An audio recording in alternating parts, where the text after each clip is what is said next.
మంచి మాటలు చెప్పడానికి పొదంటికి స్వాగతం. ఓకే నాకు వెళ్ళి మంచి మాటలు వినేసుకోవాలి. ఓకే. ఎప్పుడన్నా పథకం వచ్చినా ఇల్లు సర్దుకోవడంలో కానీ ఇంకే విషయంలోనే కానీ కొద్దిగా చూసి దాని ప్రకారం నేను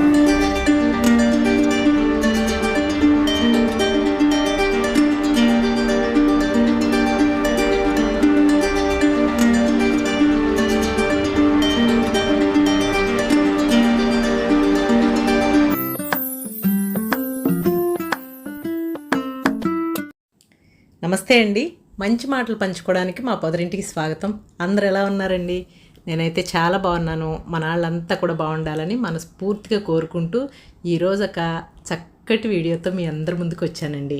మీకు ఆల్రెడీ థంబ్నెయిల్లో ప్రోమోలో చూస్తే అర్థమయ్యే ఉంటుంది కదా, మా చిన్ననాటి స్నేహితురాలి ఇంటికి చాలా సంవత్సరాల తర్వాత వచ్చామండి.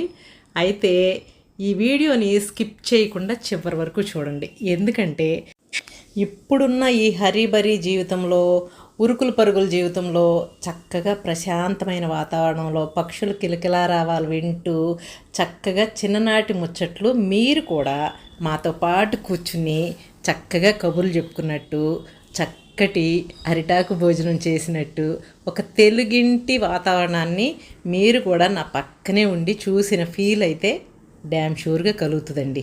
ఇది నేను మీకు ప్రామిస్ చేసి చెప్తున్నా. అందుకే స్కిప్ చేయకుండా చివరి వరకు చూడండి, ఓకేనా? ఇంకా ఇదంతా ఇంట్రడక్షన్ ఎంతసేపు ఇస్తారు? వీడియోలోకి వెళ్ళండి వాణి గారు అని అంటున్నారా? ఓకే, అయితే వీడియోలోకి వచ్చేస్తున్నాను, ఓకేనా? మొన్న శనివారం రోజు నేను మా రాధి అంటే మా మేనమామ గారు అమ్మాయి మేమిద్దరం కలిసి ఈ స్నేహితురాలి ఇంటికి బయలుదేరామండి.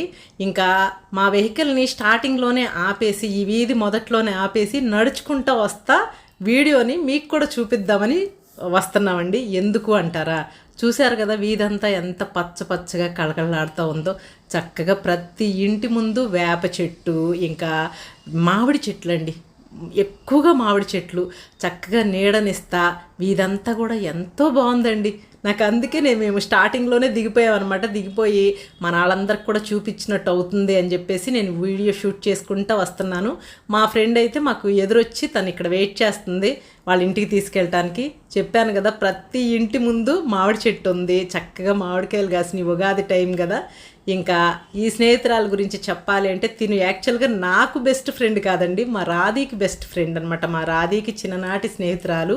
తన పేరు మీనా మహాలక్ష్మి. మంచి పోస్ట్లో చక్కగా ఏపీ ట్రాన్స్కోలో మంచి క్యాడర్లో ఉంది, జాబ్ చేస్తుంది. అన్నిటికన్నా ఎక్కువగా చెప్పాలి అంటే ఎంత జాబ్ చేసి ఎంత మంచి పొజిషన్లో ఉన్నా కూడా చాలా నిరాడంబరంగా, చాలా ఆత్మీయంగా పలకరిస్తా, చాలా ప్రేమగా ఉంటుందండి. తన గురించి ఫస్ట్ చెప్పాలంటే ఇవన్నీ చెప్పాలన్నమాట, తర్వాతే తన డిజిగ్నేషన్ గురించి చెప్పాలి. ఇదిగోండి ఇంకా వాళ్ళ ఇంటి ముందుకు వచ్చేసాము. చక్కగా పచ్చగా పచ్చని పొదరిల్లులాగా ఉంది కదా. నిజంగా అరటి చెట్లు, అన్ని రకాల పూల చెట్లు, కొన్ని కూరగాయ మొక్కలు, ముఖ్యంగా ఈ మామిడి చెట్టు నిండా కాయలతో మామిడి చెట్టు ఎంతో బాగుందండి.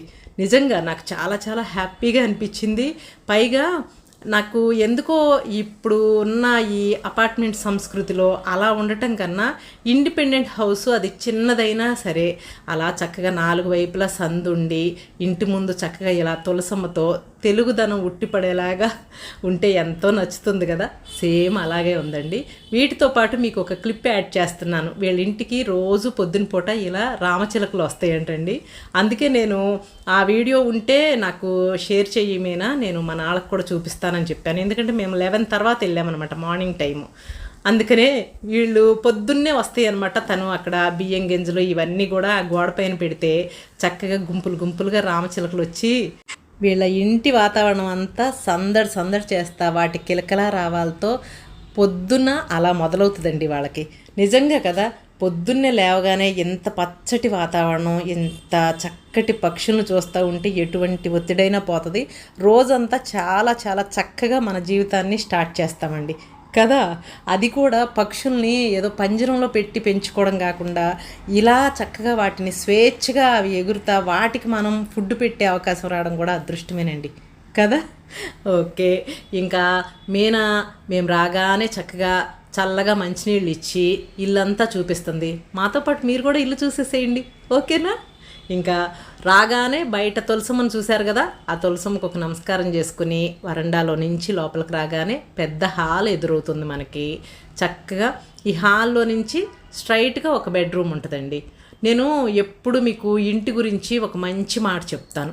ఏంటంటే అది చిన్న ఇల్లు అవనివ్వండి, పెద్ద ఇల్లు అవనివ్వండి, ఈవెన్ పూరి గుడిసైనా కూడా మన ఇల్లు మనకి ఫేవరెట్ స్థలంలాగా ఉండాలి. మనం బయట ఎక్కడికైనా వెళ్ళి రావచ్చు, ఎన్ని షాపింగ్ మాల్స్ లేదంటే ఇంకెక్కడైనా మంచి మంచి ఫంక్షన్స్కి లేదంటే మంచి మంచి రెస్టారెంట్స్కి ఎక్కడికి వెళ్ళొచ్చినా మన ఇంటికి మనం రాగానే మాత్రం మనకి ఒక రకమైన మంచి సంతృప్తి, అమ్మయ్య మన ఇంటికి మనం వచ్చేసామని మనస్ఫూర్తిగా అనిపించాలండి. అలా ఉండాలి ఎవరిల్లైనా. నేను అలా ఆలోచిస్తానమాట. అంటే వీళ్ళది మేడ, లేకపోతే ఇన్ని అంతస్తులు ఇల్లా, లేదంటే ఇన్ని బెడ్రూమ్లు ఉన్న ఇల్లా, ఇలా విభజించకూడదు ఇంటిని. మనం ఇలా చూసుకోవాలి. మన ఇంటికి రాగానే మనకు మనశ్శాంతి ఉంటుందా లేదా అన్నది చూడాలన్నమాట. ఇక్కడ హాల్లో నుంచి డైరెక్ట్గా రాగానే ఒక బెడ్రూమ్ అనమాట. బెడ్రూమ్లో నుంచి మళ్ళీ వెనక వైపుకి దారి ఉంది. అంటే 4 వైపులా చక్కగా సందులు ఉన్నాయండి. చక్కగా గాలి వెలుతురు పుష్కలంగా ఉందన్నమాట. ఇంకా ఆ బెడ్రూమ్లో నుంచి హాల్లోకి రాగానే పక్కనే ఆ బెడ్రూమ్కి ఆనుకుని ఇంకొక బెడ్రూమ్ అనమాట. నిజంగా కదండి, ఇప్పుడు మనకి అంటే విజయవాడలో కూడా అపార్ట్మెంట్ సంస్కృతి అలా పెరిగిపోతుంది. కానీ యాక్చువల్గా పాతకాలంలో ఒక 100 గజాలు అవనివ్వండి, ఒక 70-80 గజాలు అవనివ్వండి, ఎవరైనా ఇండివిజువల్ హౌసే కట్టించుకునేవాళ్ళు కదా. ఆ ఇల్లు కూడా ఏంటంటే 4 వైపులా చక్కగా కిటికీలు, తలుపులు, చిన్నవో పెద్దవో సందులు వచ్చి గాలి వెలుతురు పుష్కలంగా వచ్చేటట్టు ఉండేయండి కదా. అలాంటి ఇల్లే బాగుంటుంది. మనసుకు కూడా మనకి మన ఇంట్లో మనము అలా హాయిగా ఉన్నాము అని అనిపిస్తుంది నాకు కదా. ఇదిగోండి ఇక్కడ వచ్చేసరికి లైబ్రరీ అనమాట. తిను కూడా బుక్స్ చాలా బాగా చదువుతుంది, పుస్తక ప్రియురాలు తను కూడా. అందుకే మేమందరం కలిసి బుక్స్ ఎగ్జిబిషన్కి వెళ్ళామండి. నేను కుదిరితే ఆ వీడియో లింక్ కూడా మీకు ఇస్తాను ఈ వీడియోలో, ఓకేనా. 4 వైపులా సందని చెప్పాను కదా. హాల్లో నుంచి డైనింగ్ ఏరియాకి వచ్చి ఆ డైనింగ్ ఏరియా దగ్గర కూడా ఒక తలుపు ఉంది, అటు నుంచి కూడా ఒక సందు ఉందండి. ఇంకా హాల్లో నుంచి ఒకవైపు కిచెన్ అనమాట. ఇదే కదా మన ఆడాళ్ళ సామ్రాజ్యం, kitchen is the heart of the home. మన ఆడాళ్ళందరం కూడా ఎక్కువ టైం స్పెండ్ చేసేది ఇక్కడే కదండి. ఇక్కడే కిచెన్లోనే ఒక కార్నర్ని వీళ్ళు దేవుడి గదిగా సెట్ చేసుకున్నారనమాట. మేము శనివారం రోజు వెళ్ళామని చెప్పాం కదండి. చక్కగా వాళ్ళ ఇంటి చెట్టుకి పూచిన విరజాజి పువ్వులన్నిటినీ మాల కట్టి వెంకటేశ్వర స్వామికి చక్కగా అర్పించి పూజ చేసుకుందండి. ఆ అట్మాస్ఫియర్ని చూస్తుంటే నిజంగా ఎంతో పవిత్రంగా మనసుకు చాలా హాయిగా ఉన్నట్టు అనిపించిందండి కదా. ఏ ఇంట్లో అయినా సరే ఒక భగవంతుడి ముందు ఒక చిన్న దీపం వెలుగుతూ ఉంటే ఆ దీపం వల్ల ఆ ఇంటి మొత్తానికి పాజిటివ్నెస్ అలా స్ప్రెడ్ అవుతుందేమో అనిపిస్తుందండి నాకు. ఇక్కడ మీరు చూస్తున్నారు కదా చేటలండి, చక్కగా చేటల్ని వాడుతుంది. మీలో ఎంతమంది ఇప్పటికీ చేట వాడుతున్నారో నాకు కామెంట్ సెక్షన్లో చెప్పండి, ఓకేనా. ఇంకా చక్కగా కూర్చుని కబుర్లు చెప్పుకోవడం మొదలుపెట్టామండి. చిన్ననాటి నుంచి ఉన్న మంచి మంచి మెమరీస్ అన్నీ తలుచుకుంటూ మాట్లాడుకుంటున్నాం అనమాట. మీ అందరికీ ఇక్కడ ఒక మంచి విషయం చెప్పాలండి. జనరల్గా ఆడాళ్ళందరూ కలిస్తే ఏవేవో గాసిప్స్ వాళ్ళ గురించి వీళ్ళ గురించి అని అంటారు కదా. కానీ నాకున్న సర్కిల్లో నా స్నేహితులు కానివ్వండి, నా ఆత్మీయులు కానివ్వండి, మేము ఎక్కువ కలిస్తే మాట్లాడేది ఎలా ఉంటుందంటే ఒక హెల్దీ కాన్వర్సేషన్ అండి. అందులో పక్కన వాళ్ళ గురించో వాళ్ళ గురించి వీళ్ళ గురించి చాడీలుగా చెప్పుకోవడము, లేదంటే మనకు అనవసరమైన నెగిటివ్ థింగ్స్ మాట్లాడుకోవడం ఇలా ఏమీ ఉండదు. మన మంచి విషయాలు, మన కుటుంబ విషయాలు, మంచి చెడు కష్టం సుఖం ఒకరినొకరు సలహాలు ఇచ్చుకోవడం ఇలా ఉంటుందన్నమాట. నేను ఈ విషయంలో మాత్రం చాలా గర్వంగా ఫీల్ అవుతాను. ఇంకా భోజనం టైం అయింది. తను ఏమందంటే చక్కగా తెలుగింటి భోజనం చేదురు కానీ అరిటాకులో తిందామా అని అందండి. నాకు కూడా అరిటాకు అంటే ఎంతో ఇష్టం అనమాట. మేము పండగలప్పుడు ప్రతిసారి కూడా నేను మా హస్బెండ్తో అరిటాకులు తెప్పించుకుని ట్రెడిషనల్గా భోజనం చేస్తాము. సో చక్కగా బయటకు వచ్చి మన ఇంట్లోనే ఉన్న అరటి చెట్టు నుంచి ఆ అరిటాకు కోసుకుని వెళ్ళి భోజనం చేయడం అంటే నిజంగా ఇది ఏదో వీడియో ద్వారా చెప్పడం కాదు, చాలా చాలా హ్యాపీగా అనిపించిందండి నాకు కదా. మీకు చెప్పాను కదా పూల మొక్కలు కాయగూర మొక్కలు కూడా ఉన్నాయని. చూడండి చక్కగా వంకాయ చెట్టుకి వంకాయలు కూడా కాచి ఉన్నాయి. నాకు ఎప్పుడూ అనిపిస్తుంది అనమాట. నేను ఇందాక చెప్పాను కదా మన ఇంట్లో ఉన్న చెట్ల నుంచి వచ్చిన పువ్వులు కానివ్వండి, పండ్లు కానివ్వండి, ఆకులు కానివ్వండి, అది మనం బయట ఎంత రేటు పెట్టి కొన్నా కూడా ఆ తృప్తి అయితే రాదు, అవునా కదా. చక్కగా ఆ అరిటాకుల్లో మంచి ఆంధ్ర భోజనం వడ్డిస్తుందండి. వీళ్ళు వెజిటేరియన్స్ అన్నమాట. తను స్వహస్తాలతో చేసి అలా ఆప్యాయంగా కొసరి కొసరి వడ్డిస్తుంటే తినకముందే కడుపు నిండిపోయినట్టు అనిపించిందండి నాకు. ఇది నిజంగా ప్రామిస్ చేసి చెప్తున్నా. ఎందుకంటే నేను ఎప్పుడు ఎలా నోటీస్ చేస్తానంటే మనం ఎవరింటికన్నా వెళ్తే వాళ్ళు విందు భోజనం పెట్టారా, రకరకాల ఐటమ్స్ మనకు పెట్టారా, మన విస్తర్లో ఎన్ని రకాల ఐటమ్స్ ఉన్నాయి, ఇవేమి నేను కౌంట్ చేసుకోనండి. ముందు ఇంటికి వెళ్ళగానే వాళ్ళు చాలా ఆప్యాయంగా మనల్ని రిసీవ్ చేసుకున్నారా లేదా, మనకి పచ్చడితో అన్నం పెట్టినా కూడా ఆప్యాయంగా కొసరి కొసరి వడ్డిస్తా పెట్టారా లేదా అన్నదానికి ఎక్కువ ప్రిఫరెన్స్ ఇస్తానన్నమాట. అది నేను ఈరోజు మీనా వడ్డిచ్చే వడ్డనలో, తను మాట్లాడే విధానంలో, తను ఆత్మీయంగా పలకరించే పలకరింపులో అవన్నీ చూశానండి. మేము ఇంటికి వచ్చిన తర్వాత కూడా నేను మా రాధి ఇదే విషయాన్ని మాట్లాడుకున్నాం. ఎందుకంటే ఇప్పుడున్న ఏమని చెప్పాలి దీన్ని అంటే, నేను కాలం మారిపోయింది లేదంటే ఈ మనుషులు మారిపోయారు ఇలా నేనేం క్రిటిసైజ్ చేయనండి. కాకపోతే ఏంటంటే మారుతున్న కాలంతో పాటు టెక్నాలజీ పరంగానో ఇంకా దేని పరంగానో మనం అప్డేట్ అవ్వచ్చు, కానీ మంచి మనసు ఉంటుంది చూసారా, ఆత్మీయంగా పలకరించే మనకున్న స్వతహాగా ఉన్న మన నేచరు, ఇవి మాత్రం ఎంతకాలం మారినా మారకూడదు అని నా మనసుకు అనిపిస్తుందండి. అంతే కదా. మేము మాట్లాడుకునేటప్పుడు ఒక మాట కూడా ఉంది, ఎవరైనా ఎవరింటికి ఎందుకు వస్తారు, ఏమీ లేకపోతే ఇంకేదో ఆశించి రారు కదా, ఆప్యాయమైన ఒక మంచి మాట కోసం, ఆత్మీయమైన ఒక పలకరింపు కోసమే కదా అని. నిజంగా ఆ మాట నిజమండి. అందుకోసమే ఎవరైనా మనందరం కూడా మన ఆత్మీయులైనా స్నేహితులైనా కలుస్తాం కదా. అలా చక్కటి భోజనం చేసిన తర్వాత మన తెలుగింటి సాంప్రదాయం ఏంటి, మంచి తాంబూలం వేసుకోవడం కదా. ఆ తాంబూలానికి ప్రిపరేషన్స్ జరుగుతున్నాయి. వక్కలుంటే ఆ వక్కల్ని దంచుతున్నానండి నేను. ఈ లోపు ఏంటంటే బట్టలు ఆరిపోతే తను తీసుకొచ్చి లోపలికి వేయగానే ఇంకా మా రాధి మడత పెట్టేస్తుందండి. మా రాధి ఎప్పుడు అంతే, ఎవరి దగ్గర ఉన్నా సరే, మా దగ్గర ఎవరి దగ్గర ఉన్నా కూడా తనకు తోచిన హెల్ప్ తను చేస్తానే ఉంటుంది అనమాట. ఇంకా మీనా చెప్తుంది, ఎక్కడ ఉంచు రాధి, ఏంటి ఇలా బట్టలు మడత పెడుతున్నావు అంటే నేను చెప్తున్నాను అనమాట, మీరు ఆత్మీయులే కదా, ఏమైంది, బయట వాళ్ళు ఏం కాదు కదా, ఏమైంది సాయంత్రం ఆ మడత పెట్టిన బట్టలను చూస్తే మా రాధిని గుర్తు చేసుకుని ఇంకా హ్యాపీగా ఫీల్ అవుతావు కదా మీనా, మడత పెట్టని అని చెప్పానమాట. ఇంకా ఈలోపు ఏంటంటే తాంబూలం రెడీ చేయడానికి చక్కగా తమలపాకులకు వస్తుంది. తమలపాకు చెట్లు అయితే ఇంటి వైపు 2-3 వైపులు ఉన్నాయండి. ఎంత చక్కగా పెరిగినాయోనండి. నేను ఇందాకే చెప్పాను కదా, మన కాంపౌండ్లో పూసిన పువ్వులు కానివ్వండి, కాయలు కానివ్వండి, ఆకులు కానివ్వండి, అవి అప్పటికప్పుడు అలా తుంపుకుని తీసుకొచ్చి మనం వాడుకుంటుంటే ఆ తృప్తి అసలు ఎందులో అయినా వస్తుందండి కదా. ఎంత వేలు పెట్టి బయట కొనుక్కున్నా కూడా రాదు నిజంగా. అలా పచ్చటి ఆకులన్నిటినీ చక్కగా తెంపి తాంబూలం చుట్టడానికి రెడీ చేస్తుందనమాట. ఇంకా ఎండ పెరిగింది, మధ్యాహ్నం 2 అలా అయిందండి. ఇంకా ఏసీ వేసుకుని ఇంట్లో కూర్చుందాం లేవాణి అని ఇక్కడ కూర్చున్నాము. మేము కబుర్లు మాట్లాడుతూ ఉన్నాం, తను చక్కగా ఆ తాంబూలాన్ని రెడీ చేస్తుందండి. నిజంగా తెలుగింటి భోజనం చేశాము, చక్కగా ప్రశాంతమైన వాతావరణంలో ఉన్నాము. ఇలా అన్నీ న్యాచురల్ పద్ధతిలో జరుగుతుంటే నాకు ఎన్నో ఏళ్ల తర్వాత ఈ థింగ్స్ అన్నీ జరుగుతున్నాయి అన్నంత అనిపించిందండి కదా.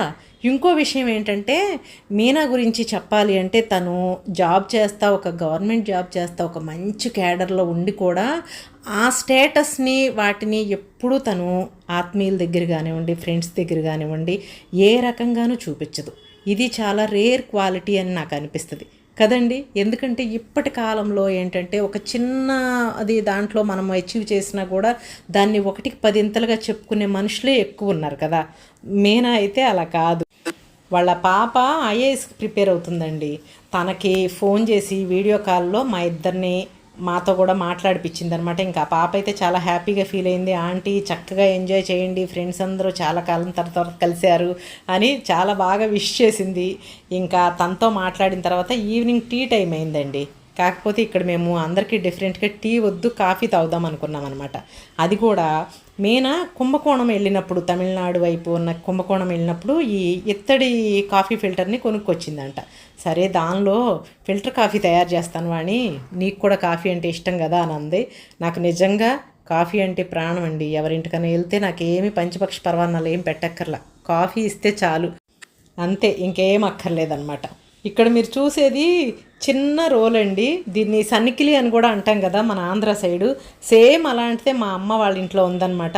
దాన్ని చూడగానే నాకు అమ్మ వాళ్ళ చిన్న రోలే గుర్తొచ్చింది.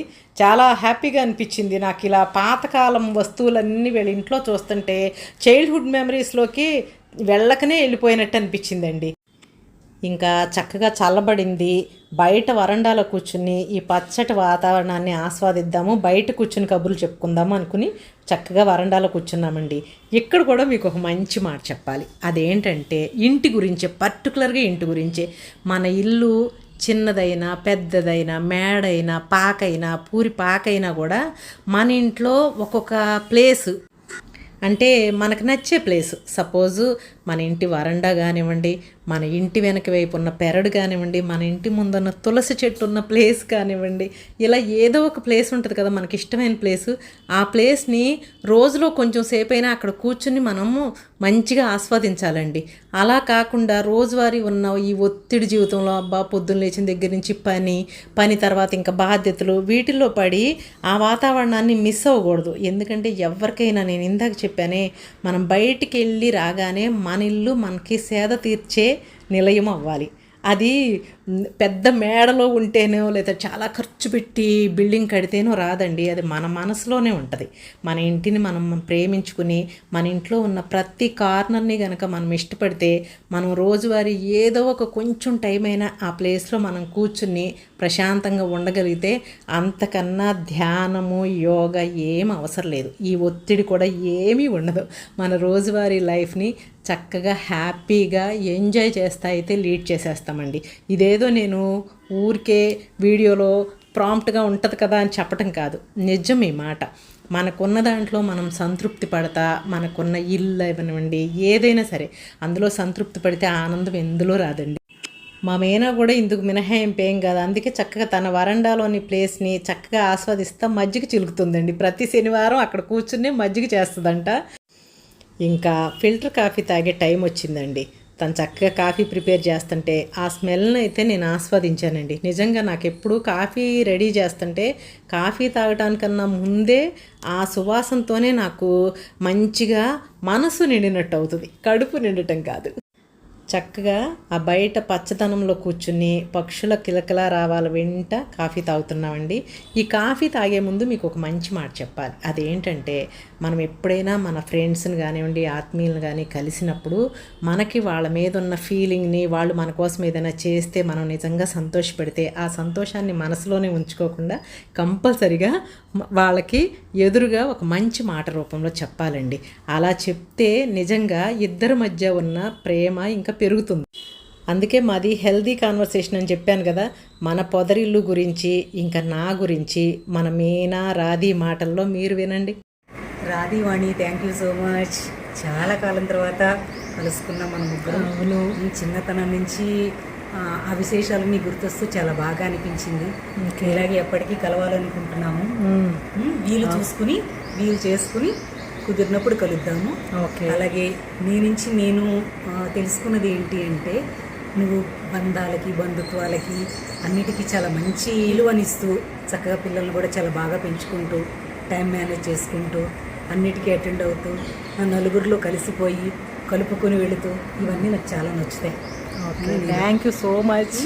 మన పొదరిల్లు ఛానల్ చూస్తావు కదా మీనా. మంచి మాటలు చెప్పడానికి పొదరింటికి స్వాగతం. ఓకే, అలానే మంచి మంచి మాటలు అప్పుడప్పుడు వింటూ ఉంటాను. ఓకే, అప్పుడప్పుడు కొన్ని వీడియోలు నాకు అంటే నేను అవి దానివల్ల నాకు ఉపయోగం ఉండదన్నమాట. అలాంటివి నేను స్కిప్ చేస్తూ ఉంటాను. ఉపయోగం లేదంటే నాన్ వెజ్ వీడియోలు అంతే, అలాంటివి. ఇద్దరి మధ్య బంధుత్వం కంటే స్నేహమే మంచిగా ఉంటుంది. అవును, ఒక మాటలో చెప్పాలంటే మంచి స్నేహితురాలు, కష్టం సుఖం అన్ని పంచుకునే స్నేహితురాలు. అవును, నాకు కూడా నువ్వు అంతే రాది. నాకు కూడా అంతే. బంధుత్వం కన్నా కూడా ఇంకా ఎక్కువ ఆత్మీయురాలివి, చాలా చాలా ఆత్మీయురాలివి. ఏదైనా చెప్పగలను అంటే అది నీకు మాత్రం చెప్పగలను. అవును, స్వతంత్రంగా చేయగలిగిన. అవును, నా భావాలను పంచుకునే వ్యక్తి ఉంది. అవును, నువ్వు మన పొదరిల్లు వీడియోస్ చూస్తావు కదా, డైలీ చూస్తావు. అవును, అన్నయ్య చెప్తాడు అది. 11 అయిపోయినా వచ్చి పడుకోకుండా చూస్తుందని చెబుతాడు. ఫోన్ అందుబాటులో వెళ్ళినప్పుడు 11:30 పడుకునైనా సరే ఆ వీడియో చూసి పడుకుంటా. నాకు వెళ్ళి మంచి మాటలు వినేసి పడుకుంటా. ఓకే. అంటే నాకు ఎప్పుడన్నా బద్ధకం వచ్చినా ఇల్లు సర్దుకోవడంలో కానీ ఇంకే విషయంలోనే కానీ కొంచెం ఇదిగా ఉన్నా సరే వీడియోలు చూసి దాని ప్రకారం నేను కొంచెం ఓపిక ఎనర్జీ తెచ్చుకొని కొంచెం ఈ మాట బాగుంది. నా ఇంటెన్షన్ కూడా అదే అసలు. అవును, ఇన్స్పిరేషన్. ఇప్పుడు నన్ను చూసి నువ్వు ఎలా అనుకుంటున్నావో, ఎప్పుడన్నా నాకు బద్ధకం వచ్చి వీడియో చేయకపోయినా మీరు ఎవరన్నా ఫోన్ చేసి వీడియో పెట్టట్లేదంటే నేను ఇంకా ఓపిక తెచ్చుకుని చేస్తాను అది. ఓకే. ఇవాళ మీనా వాళ్ళ ఇంటికి రావడం నిజంగా నిజంగా నిజంగా చాలా చాలా మనసుకి చాలా తృప్తిగా ఉంది. చాలా కాలం తర్వాత మంచి ఆతిథ్యం ఇచ్చింది మీనా. ఆతిథ్యం ఇచ్చిందంటే ఏదో చాలా అది చేసింది ఇది చేసింది ఇలా అంటలేదు. నేను మా కోసం చాలా శ్రమ తీసుకుని అన్నీ మంచి మంచి వంటలన్నీ చేసి పెట్టింది, ఆప్యాయంగా వడ్డించింది దగ్గరుండి. ఇప్పటి వరకు ఇదిగో లాస్ట్ కాఫీ తాగే వరకు కూడా అంతా ఆప్యాయంగా చూసింది Meena. Thank you so much Meena. ఇంకా ఈవినింగ్ మేము ఇంటికి బయలుదేరే టైం అయింది. మన తెలుగింటి సాంప్రదాయం ప్రకారం చక్కగా పండు తాంబూలం వీటన్నిటితో పాటు కొబ్బరికాయ అండి, అది పూర్ణ ఫలము అని అంటారు వాణి అని చెప్పి కొబ్బరికాయ, జాకెట్ ముక్క వీటన్నిటిని ఎంతో ఆప్యాయంగా కుంకుమ బొట్టు పెట్టి చక్కగా మాకు ఇచ్చిందండి. మన తెలుగింటి సాంప్రదాయంలో ఏ పండగైనా ఏ మీట్ అయినా కూడా కంక్లూజన్ రావాలి అంటే అదే కదా, బొట్టు పెట్టి జాకెట్ ముక్క పెట్టడం. ఇంకా బయటకు వచ్చిన తర్వాత మామిడికాయలు కూడా ఇద్దరు తీసుకెళ్దురు కానీ అని ఇంకా కర్ర తీసుకొచ్చి మామిడికాయలు కోస్తుంది. సరదాగా నవ్వుకున్నాము. ఆహా, కారెక్కడం కాదే, కొమ్మని కిందకు వంచాలి. చిన్నప్పుడు మామిడికాయలు దొంగతనం చేసి తినేవాళ్ళం కదా మన అందరం కూడా. ఆ కబుర్లన్నీ చెప్పుకుంటా సరదాగా అయితే మామిడికాయలు కోసాము. తర్వాత మేము ఓలా బుక్ చేసుకున్నాము. ఆ వెహికల్ వచ్చేలోపు మీనా వాళ్ళ ఎదురింటి ఆంటీని మాకు పరిచయం చేసింది. తనకి ఎప్పుడైనా కొంచెం ఖాళీ దొరికినా ఆ ఆంటీతో కాస్త కబుర్లు చెప్తా ఆ బయట ఆ వాతావరణం ఆస్వాదిస్తా కూర్చుంటాము వాణి అని చెప్పింది. సో మమ్మల్ని కూడా ఆ ఆంటీకి చక్కగా పరిచయం చేసింది. నిజంగా చాలా మంచిగా మనసు నిండిన భావంతో అయితే నేను మా రాధి ఇంటికి బయలుదేరామండి. ఇది అండి ఈరోజు మన వీడియో అయితే. ఈ వీడియో మీ అందరికీ నచ్చింది అనుకుంటున్నాను. మిమ్మల్ని కూడా నాతో పాటే తీసుకొచ్చిన మంచి ఫీల్ అయితే నాకు కలిగింది. మీకు ఎలా అనిపించింది ఏంటి అనేది నాకు తప్పకుండా కామెంట్ సెక్షన్లో చెప్పండి. కొత్తగా ఎవరైనా మన ఛానల్ని చూస్తుంటే పాత వీడియోస్ చూసి మీకు నచ్చితే ఛానల్ని సబ్స్క్రైబ్ చేసుకోండి. ఓకేనా? మరొక మంచి వీడియోతో మీ అందరి ముందుకి వస్తుంది మీ పొదరిల్లు వాణి. అంతవరకు అందరూ టేక్ కేర్ అండి. Thank you for watching.